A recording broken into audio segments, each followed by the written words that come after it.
பணிவுடைய இன்சொலர் ஆதல் ஒருவருக்கு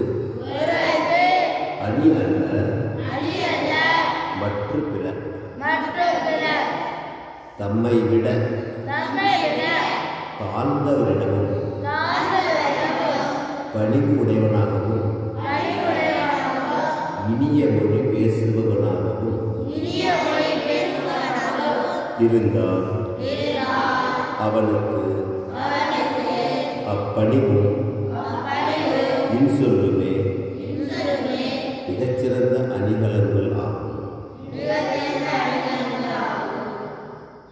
இனிய உளவாக இன்னாத கூறல்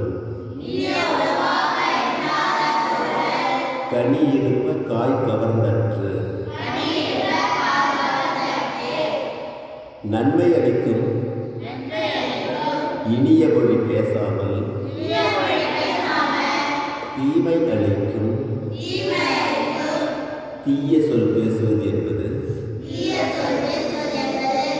சுவைமிக்க பழங்கள் அருகே இருக்க